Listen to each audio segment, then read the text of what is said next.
Can you tell us a little bit more about it? Yeah, we are working on a old wastewater treatment plant that we've shuffled, as it were, in terms of the infrastructure that's on that site, and modified it so that we can actually introduce nature into a recovery process. So we no longer talk about waste, we talk about recovery, and essentially allowing nature to do the work of cleaning water. And we've had to learn how to work with nature. I think often we're working against nature in so much of the things that we do. So how do we work with nature and clean water without adding chemicals? We are about 1 kilometer downstream of an informal settlement, about 7,000 people living in very poor and environmentally degraded area as well, and underserviced. So we're receiving lots of what we call black water, water which has been poorly treated. And we take this water through very large-scale nature-based media. So things like stone, like biochar made from alien vegetation that act as large-scale filters. And every 3 to 5 days, we treat about 100,000 liters of water. And from there, and that's water that's been treated without actually using non-renewable energy, without adding chemicals, and we use it for other purposes, such as growing vegetables, breeding fish, for instance.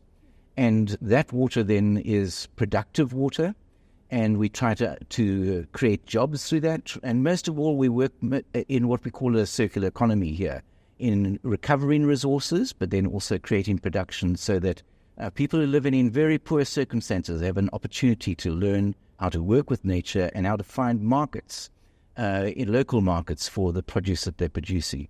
And there's so many other different elements to it, but essentially that is about treating water through nature-based systems. Now that you've won this award, what does that mean for the Water Hub and for you? Well, I think winning an award like this is always encouraging in a project that has got so many different dimensions to it. It needs to be acknowledged by people who are looking in at the work that we're doing.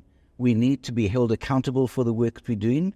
We need to be acknowledged not just only in academic work, but actually in the difference that we're making in the local environment in which we're working in.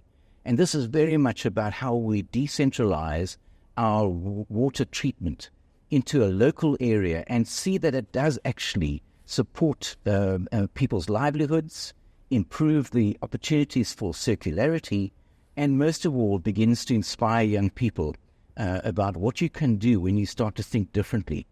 And water treatment doesn't belong only in the technical and engineering world. It belongs right across the spectrum, from those who are technically minded right through to the social and economic sciences and even legal sciences, and of course health sciences as well.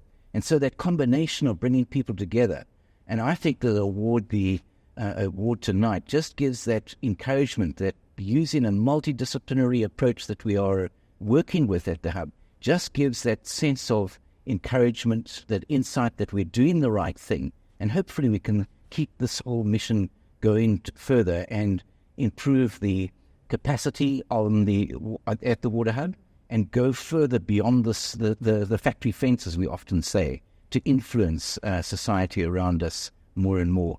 And hopefully through that start to inspire not only students, but actually people who are living in the nearby environment as well.